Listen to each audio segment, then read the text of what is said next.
नमस्कार, आप देख रहे हैं संतोष पाठक ऑफिशियल। आप सभी का स्वागत और अभिनंदन। हमारे साथ बात करने के लिए मौजूद हैं खुद संतोष पाठक जी। संतोष जी, आपका स्वागत है। बहुत बहुत धन्यवाद अरुण भाई। और एक बड़ी खबर के साथ हम हाजिर हुए हैं। उत्तर प्रदेश का गणित, उत्तर प्रदेश की राजनीति में घमासान जो है वो थमने का नाम नहीं ले रहा है। और वो कहते हैं ना, एक बूस्टर डोज दिया जाता है, वो च्यवनप्राश का या च्यवनप्राश से ज्यादा पावरफुल। और बूस्टर डोज लगते ही एकदम से हड़कंप मच जाता है, आदमी सुपरमैन बन जाता है। उसी तरह से उत्तर प्रदेश की राजनीति में एक बड़ा बवाल हो गया। ब्राह्मण विधायकों की बैठक, चलिए पुरानी बात हो गई।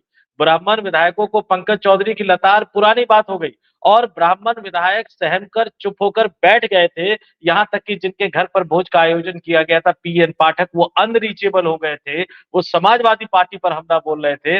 लेकिन अचानक यूपी से एक नेता पहुंचता है देश की राजधानी दिल्ली में, और देश की राजधानी दिल्ली में एक बड़े नेता से मुलाकात होती है। और उसके बाद उत्तर प्रदेश में वापस जाके ताबड़तोड़ ताबड़तोड़ ताबड़तोड़ अंदाज में योगी आदित्यनाथ को और उनके कंट्रोल में आ चुके यूपी भारतीय जनता पार्टी के प्रदेश अध्यक्ष पंकज चौधरी को इशारा कर देते हैं। समय आ गया, टाइम आ गया, टाइम पूरा हो गया, अब तो हमारी ही चलेगी। तो उत्तर प्रदेश की राजनीति से जुड़ी एक बड़ी खबर लेकर हम आपके सामने हाजिर हुए हैं, जिसमें अपने दर्शकों के सामने एक एक करके तमाम तथ्यों को हम रखेंगे। जी।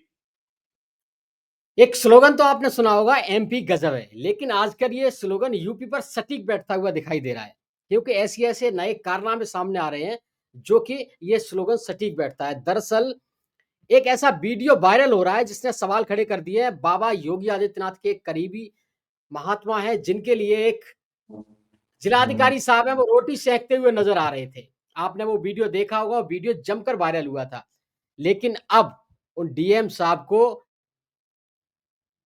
डिप्टी सीएम ने कड़ी फटकार लगा दी है। अब इसी पर एक नया विवाद खड़ा हो गया। दरअसल वो विवाद क्या है, वो पूरा विवाद भी हम आपको बताएंगे, पूरी कहानी भी आपको समझाएंगे, और ये पूरा मामला क्या है, ये पूरा मामला भी हम आपको बताएंगे। संतोष जी पूरे सिलसिलेवार तरीके से पूरे मामले को समझाएंगे कि आखिर डीएम साहब को डिप्टी सीएम ने फटकार क्यों लगाई। तो संतोष जी, क्या है पूरा मामला कि आखिर जिलाधिकारी साहब को वो रोटी सेंकना एक साधु के लिए, एक बाबा के लिए इतना महंगा पड़ गया। देखिए, एक जिला अधिकारी को रोटी सेकना एक साधु और एक बाबा के लिए महंगा नहीं पड़ा, बल्कि मुख्यमंत्री योगी आदित्यनाथ के करीबी साधु के लिए रोटी सेकना वो महंगा पड़ गया। इसको इस तरह से समझिए।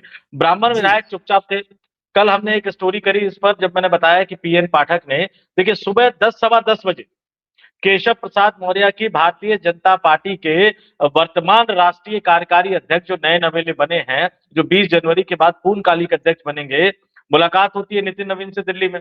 केशव जी। प्रसाद मौर्य नितिन नवीन के साथ मुलाकात की तस्वीर 10 बज के कुछ मिनट पर शेयर करते हैं, और उसके कुछ घंटे बाद ही पीएन पाठक मोर्चा खोल देते हैं। वो सोशल मीडिया पर पोस्ट करते हैं और वो कहते हैं कि ब्राह्मण बांटने की राजनीति नहीं करता, ब्राह्मण तो एकता की राजनीति करता है। यानी पंकज चौधरी और योगी आदित्यनाथ दोनों को इशारों इशारों में बता देते हैं कि हम चुप बैठने वाले नहीं है, हम पीछे हटने वाले नहीं है, हम डरने वाले नहीं है। और इस तरह की बैठ के आगे दिल्ली में मुलाकात केशव प्रसाद मौर्य की, बीजेपी के नए बनने वाले, अभी तो कार्यकारी है, 20 जनवरी के बाद पूर्णकालिक अध्यक्ष बनेंगे, यानी बीजेपी के भविष्य का चेहरा नितिन नवीन होंगे, उनके साथ मुलाकात। मुलाकात के बाद वो उत्तर प्रदेश आते हैं, और मुलाकात के कुछ घंटे बाद पीएन पाठक का पोस्ट लगा कि मामला यहीं खत्म हो जाएगा। कल हमने इस पर एक बड़ी लंबी चौड़ी स्टोरी करी थी, उस पर जाके लोग देख सकते हैं। लेकिन उसके बाद तो केशव प्रसाद मौर्य ऐसा लग रहा है कि हर बॉल पे छक्का मार रहे हैं, हर बॉल पे छक्का मार रहे हैं। और उसके बाद केशव प्रसाद मौर्य कहां चले गए? प्रयागराज में चले गए। प्रयागराज में क्या करने के लिए गए? अभी कुछ दिन पहले योगी आदित्यनाथ ने एक बैठक ली थी अधिकारियों के साथ, माघ मेला की तैयारियों को लेकर। बिल्कुल। भाई, मुख्यमंत्री ने बैठक ले ली, मुख्यमंत्री ने आदेश दे दिया, तो मामला सब कुछ ठीक ही होना चाहिए। कभी ऐसा होता है कि मुख्यमंत्री के पूरा निरीक्षण करने के बाद, आदेश देने के बाद डिप्टी सीएम बैठक ले, तो डिप्टी सीएम ग्राउंड जीरो पे चले गए। वहां जाकर उन्होंने माघ मेला की पूरी तैयारियों का जायजा लिया, त्रिवेणी संगम तट पर चले गए, और कई सारी गड़बड़ियां, कई सारी दिक्कतें जो हैं वो उनको दिखाई। अब वो सारी दिक्कतें दिखाई दी, प्रशासनिक अधिकारी की गलतियां उनको दिखाई दी, और उसके बाद उनको समझ में आ गया कि भैया ये तो बड़ा गजब टाइप का खेल हो रहा है। भले ही मुख्यमंत्री जी ने बैठक ले ली हो, लेकिन ये तैयारियां पूर्ण नहीं है। अब इसको आप जिस रूप में भी देख लीजिए, जिस तरीके से समझ लीजिए। उसके बाद क्या होता है कि केशव प्रसाद मौर्य लगातार, कल भी उन्होंने बैठक ली, आज भी वो लगातार बैठक ले रहे हैं। और अधिकारी से उन्होंने क्या कहा, जो हमने थंब में भी लिखा है, वो जरूर मैं बताऊंगा, लेकिन मोटे तौर पर जरा मैं बता देता हूं कि क्या किया पिछले 24 घंटों में केशव प्रसाद मौर्य ने। ये दर्शकों के लिए जानना बहुत जरूरी है कि पिछले 24 घंटों में केशव प्रसाद मौर्य क्या क्या करते हुए नजर आए। केशव प्रसाद मौर्य प्रयागराज पहुंचे और प्रयागराज में उनके आगमन पर तमाम नेता अधिकारी उनका स्वागत करने के लिए पहुंचे। फिर वो पावन त्रिवेणी संगम तट पर पहुंच गए। वहां वो अधिकारियों को हड़काते हुए नजर आए, अधिकारियों को बताते हुए नजर आए कि आपकी तैयारियां जो है वो अधूरी है। उसके बाद वो सर्किट हाउस में पहुंचे, ये सब कल की बातें बता रहा हूं। उसके बाद वो बिल्कुल। सर्किट हाउस में पहुंचे, जहां उन्होंने जनप्रतिनिधिगण जो कि पार्षद, विधायक, इन लोगों से मुलाकात की। जो भारतीय जनता पार्टी के पदाधिकारी है, कार्यकर्ता है, उन लोगों से मुलाकात की। और कौन कौन लोग पहुंचे, भाजपा के प्रयागराज के महानगर अध्यक्ष संजय गुप्ता, भाजपा के जिलाध्यक्ष निर्मला पासवान, राजेश शुक्ल, विधायक जो है गुरु प्रसाद मौर्य एवं अन्य प्रतिनिधि पहुंचे। ये ताबड़तोड़ वो एक तरह से बैठ के करते हुए नजर आए। और उसके बाद वो आज भी, मैं फिर से दोहरा देता हूं कि आज भी केशव प्रसाद मौर्य ताबड़तोड़ अंदाज में, मैंने कहा ना कि छक्के मार रहे हैं, एक के बाद एक बैठक कर रहे हैं। और आज वो प्रयागराज में गंगा नदी पर मलाक हरहर से बेली रोड के मध्य जो निर्माणाधीन 6 लेन पुल है, जो निर्माणाधीन है, उसका निरीक्षण करने के लिए पहुंचे। और वहां पर जाकर उन्होंने अधिकारियों को जरूरी निर्देश दिए और बाकायदा उनका विस्तृत कार्यक्रम आज का जारी है। पुल का निरीक्षण वो कर चुके हैं। इसके बाद वो बंग समाज के प्रतिनिधियों के साथ चर्चा करेंगे, महापौर खेल प्रतियोगिता में सम्मिलित होंगे। और उसके बाद जो है वो अटल जन्म शताब्दी वर्ष पर जो कार्यक्रम का आयोजन होगा उसमें शामिल होंगे। लेकिन जो बड़ी दिलचस्प बात, जो सबसे दिलचस्प बात, कि आपको पता है कि वहां के जो जिला अधिकारी हैं वो योगी आदित्यनाथ के करीबी हैं। और साधु संतों की बात आमतौर पर केशव प्रसाद मौर्य इसलिए नहीं करते क्योंकि वो खुद अशोक सिंघल, स्वर्गीय अशोक सिंघल साहब के करीबी रहे हैं, राम मंदिर आंदोलन से जुड़े रहे हैं। राम मंदिर आंदोलन को लेकर उन्होंने लंबा संघर्ष किया है। और उस आंदोलन के साथ एक कार्यकर्ता के तौर पर, नेता के तौर पर नहीं बल्कि एक कार्यकर्ता के तौर पर जुड़े हुए थे। तो साधु सन्यासियों की बात करना, साधु सन्यासियों की इज्जत करना, इसका ज्ञान उनको बखूबी था। लेकिन जब उन्होंने देखा कि भैया प्रयागराज में तो माघ मेला की तैयारियां अधूरी है, कुंभ को याद कर लीजिए, कुंभ में क्या हुआ था। नहीं, अभी अभी 2-3-4 दिन पहले आपने एक वीडियो देखा होगा, माघ मेले में ज़बरदस्त वायरल हुआ था, जहाँ साधु संतों की एसडीएम से तीखी बहस हुई थी। साधु संत एसडीएम के पैरों में गिर गए थे, वहाँ ज़मीन को लेकर विवाद हुआ था, उन्हें ज़मीन आवंटित नहीं हो पा रही थी। इसको लेकर एसडीएम को भी बताया जा रहा है, ऊपर से फटकार लगी है। साधु एसडीएम के चरणों में लौट गए थे, वो वीडियो काफ़ी वायरल हुआ था, साधु संतों ने धरना दिया था वहाँ पर। ये है इसके बाद केशव साधु मौर्य वहाँ पहुँचे हैं। साधु सन्यासियों का एक बड़ा वर्ग उत्तर प्रदेश की सरकार के कार्यप्रणाली से नाराज है। और कुंभ में, महाकुंभ में क्या हुआ था, किस तरह से भगदड़ मची, कैसे उसको छुपाया गया, भगदड़ों की संख्या छुपाई गई, उसमें मृतकों की संख्या छुपाई गई। ये पाप जी, कभी धुलेगा नहीं भारतीय जनता पार्टी के सर माथे से। हालत ये हो गई थी कि बीजेपी के आला कमान के कहने पर भारतीय जनता पार्टी के राष्ट्रीय अध्यक्ष जेपी नड्डा जो उस समय थे, उनके निर्देशानुसार बीएल संतोष को पोस्ट करना पड़ा। भारतीय जनता पार्टी के कार्यकर्ता, उत्तर प्रदेश ही नहीं, आसपास के राज्यों के कार्यकर्ताओं से ये अपील करना पड़ा कि आप कुंभ में जाने वाले यात्रियों की मदद करें। यानी उन्होंने खुद बता दिया था कि योगी आदित्यनाथ सरकार नाकाम हो गई है। अब केशव प्रसाद मौर्य देखिए कैसे वो इशारा कर गए। जो मनीष वर्मा है, जो प्रयागराज के डीएम है, कुछ दिन पहले वो सतुआ बाबा के यहाँ रोटियां सेकते हुए नजर आ रहे थे। रोटियां सेकने में कोई दिक्कत नहीं है, जिलाधिकारी अगर साधु सन्यासी के पास जाते हैं, बैठते हैं, उनको प्रणाम करते हैं, रोटियां सेकते हैं तो कोई दिक्कत नहीं है। कोई केशव बुराई नहीं है, प्रसाद मौर्य सच्चा को है। भी इससे दिक्कत नहीं होगी। लेकिन ये जी। डीएम साहब अपने आप को मुख्यमंत्री के करीबी सन्यासी यानी सतुआ बाबा के करीब ले जाने की कोशिश कर रहे थे। भैया सीएम के करीबी खुश होंगे तो आगे जाके पोस्टिंग भी अच्छी मिलेगी ना, लंबे समय तक आप टिके रहेंगे। माहौल तो यही बन गया है। अब तो प्रदेश अध्यक्ष के बेटे पर भी कई तरह के आरोप लग रहे हैं कि प्रदेश अध्यक्ष के साथ वो हर तरफ, चारों तरफ नजर आते हैं। तो ये हर केशव जगह प्रसाद दिखाई मौर्य देते को हैं। पता था। जी। ये केशव प्रसाद मौर्य को पता था। तो जाते जाते वो अपनी गाड़ी में जब खड़े हुए, एक अलग तरह का स्टाइल है, आपने उस स्टाइल में प्रधानमंत्री को देखा होगा कि वो गाड़ी पे रैलियों में इस तरह से खड़े हो जाते हैं। उसी स्टाइल में खड़े हुए और डीएम को सामने खड़ा करके हड़का रहे हैं कि भैया कामकाज कर लो ढंग से, ये सतुआ बाबा की रोटी के चक्कर में ना पड़ो, सभी का ख्याल रखो। ये संदेशा है। माघ मेला उत्तर प्रदेश की सरकार का सबसे बड़ा आयोजन होने वाला है, सबसे बड़ी परीक्षा होने वाली है। और खासतौर से महाकुंभ में जिस तरह की हृदय विदारक घटना हुई थी, उसके बाद ये सबसे बड़ी परीक्षा होने वाली है। और उस माघ मेले के समय पर अगर तैयारियां सही तरीके से नहीं है और अधिकारी मुख्यमंत्री के करीबी साधु सन्यासी को ही खुश और संतुष्ट रखने में लग जाते हैं, बाकी साधु सन्यासियों का जैसे आपने कहा ख्याल नहीं रखते, एसडीएम के साथ तीखी बहस होती है, तो केशव प्रसाद मौर्य इशारों इशारों में योगी आदित्यनाथ के हिंदुत्ववादी नेता या हिंदूवादी नेता या हिंदू हृदय सम्राट की छवि को तार तार कर रहे हैं। और ये बिना दिल्ली दरबार के अनुमति के नहीं, ये बिना दिल्ली दरबार के परमिशन के नहीं है। हमें और आपको इन सबको समझना पड़ेगा। और दिल्ली जाकर नितिन नवीन से मुलाकात और उसके बाद उत्तर प्रदेश में आकर ताबड़तोड़ बैटिंग, ताबड़तोड़ संदेश और एक डीएम के बहाने, एक अधिकारी के बहाने उत्तर प्रदेश की पूरी ब्यूरोक्रेसी को संदेश दिया जा रहा है। लखनऊ में मुख्यमंत्री कार्यालय में बैठने वाले अधिकारियों से लेकर अलग अलग जिले में बैठने वाले जिला अधिकारियों, पुलिस कप्तान, एसडीएम, इन तमाम लोगों को संदेशा दिया जा रहा है कि माहौल बदलने वाला है। अपनी अपनी कुर्सी की पेटी बांध लो, भक्ति में इतने मत तल्लीन हो जाओ कि सही गलत सब कुछ को भूल जाओ, सबका ख्याल रखो, क्योंकि माहौल बदलेगा तभी तो हम तुम्हारा ख्याल रखेंगे। लेकिन अगर तुमने सिर्फ एक ही का ख्याल रखा, फिर माहौल बदल गया तो फिर मेरे पास मत आना कि सर जी हमारा ख्याल रख लीजिए, हमारी पोस्टिंग अच्छी जगह कर दीजिए।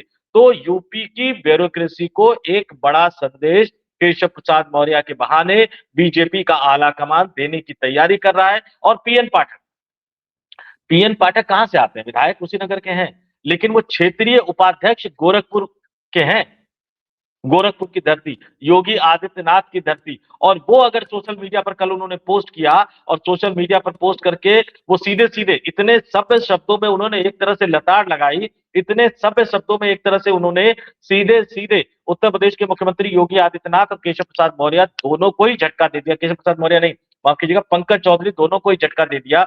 और वो कल किया था आपने, लेकिन मैं जरा कुछ लाइनें दोहरा देता हूं। पीएन पाठक क्या लिख रहे हैं, कल किया उन्होंने। केशव प्रसाद मौर्य 10 बजे के लगभग वो पोस्ट करते हैं नितिन नवीन के साथ अपनी तस्वीरों को, और फिर 2:42 पर पीएन पाठक लिख देते हैं भैया कि ब्राह्मण जो है सनातन परंपरा में ब्राह्मण को समाज का मार्गदर्शक, विचारक और संतुलन करता माना गया है। जहां ब्राह्मण एकत्र होता है वहां ज्ञान, विवेक और चिंतन का मंथन होता है। जो हिंदू अस्मिता को सशक्त बनाता है उसका धर्म समाज को जोड़ना है, विभाजन नहीं। और बाकायदा भारतीय जनता पार्टी के राष्ट्रीय एक्स अकाउंट को टैग किया गया है, यानी बीजेपी फॉर इंडिया। और उत्तर प्रदेश बीजेपी के जो आधिकारिक एक्स अकाउंट है बीजेपी फॉर यूपी, उसको भी टैग किया गया है। तो इसका मतलब ये मान लीजिए कि अब गेंद योगी आदित्यनाथ के पाले में चली गई है, पंकज चौधरी के पाले में चली गई है। दिल्ली दरबार का इशारा पाकर केशव प्रसाद मौर्य खुलकर बैटिंग कर रहे हैं, और दिल्ली दरबार का इशारा पाकर अब ब्राह्मण विधायकों ने भी सीधे सीधे मोर्चा खोल दिया है कि अब डरेंगे नहीं, झुकेंगे नहीं, बैठक करेंगे। तो क्या उत्तर प्रदेश में बदलाव की बयार अब बहने वाली है? ये एक बड़ा सवाल है अरुण भाई।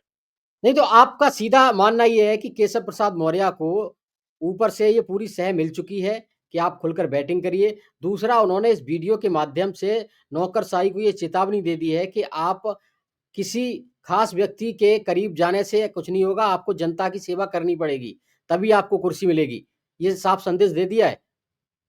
देखिए अरुण भाई, जब ये जो नियुक्ति हुई पंकज चौधरी की, योगी आदित्यनाथ इसके लिए तैयार नहीं थे।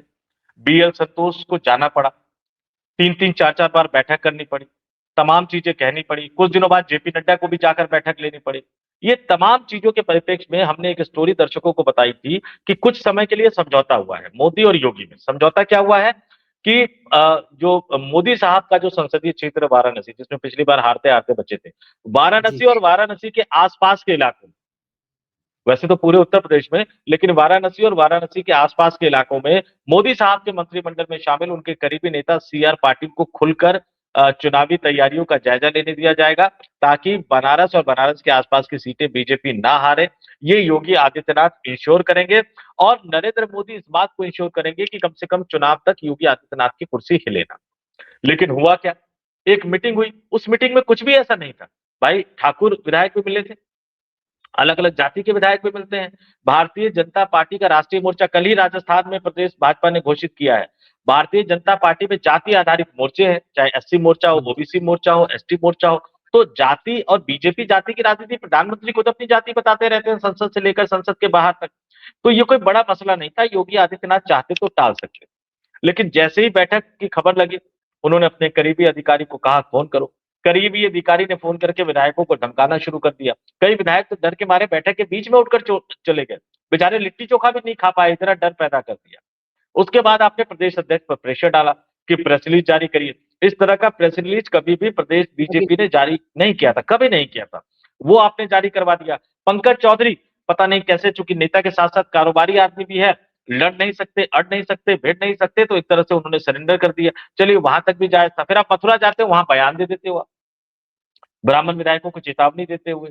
तो इन तमाम घटनाक्रम से ये बीजेपी को, और जिस दिन ये प्रेस रिलीज जारी हुआ था 25 दिसंबर को, अरुण भाई, उसी के अगले दिन प्रधानमंत्री ने ब्रजेश पाठक को और वाराणसी के मेयर को, दोनों को बुला लिया। अब बिल्कुल, प्रधानमंत्री को समझ में आ गया कि अगर ये इस तरह से हालात करेंगे तो बाकी जगह तो छोड़ दीजिए, मैं तो खुद अपना बनारस हार जाऊंगा। भाई वाराणसी में चुनाव जीतने के लिए उन्हें महेंद्र नाथ पांडे जैसे नेताओं की जरूरत पड़ती है, राजनाथ सिंह जैसे नेताओं की जरूरत पड़ती है। अगर अगड़ी जातियों में इतना गुस्सा पैदा हो जाएगा तो चंदौली, गाजीपुर, बाकी क्षेत्र तो छोड़ दीजिए, गाजियाबाद जैसे संसदीय क्षेत्र तो छोड़ दीजिए, उत्तर प्रदेश के अन्य संसदीय क्षेत्र और विधानसभा तो छोड़ दीजिए, अपनी वाराणसी में हार जाऊंगा। और तब उनको लगा कि नहीं, डैमेज कंट्रोल करना चाहिए। उन्होंने ब्रजेश पाठक और वाराणसी के मेयर को बुलाकर एक संदेश देने की कोशिश की। पंकज चौधरी को समझ में नहीं आया। उसके बाद वो मथुरा जाते हैं, फिर ब्राह्मण विधायकों को अड़काते हुए नजर आते हैं।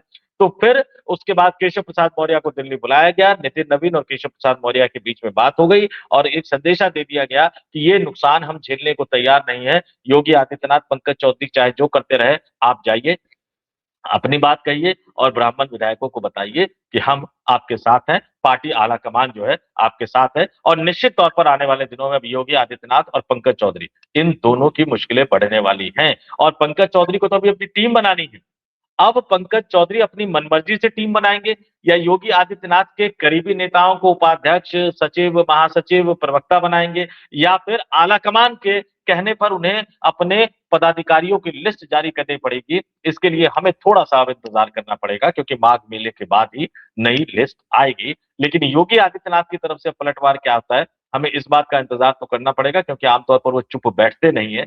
जब ब्राह्मण बैठक के बीच में वो फोन गनगना सकते हैं, फोन करवा सकते हैं, तो अभी तो केशव प्रसाद मौर्य खुलकर बैटिंग कर रहे हैं। इंतजार कीजिए, नहीं, हो सकता है कि अगले एक छोटा-सा सवाल यहीं पे आपसे लेंगे, अंतिम सवाल होगा।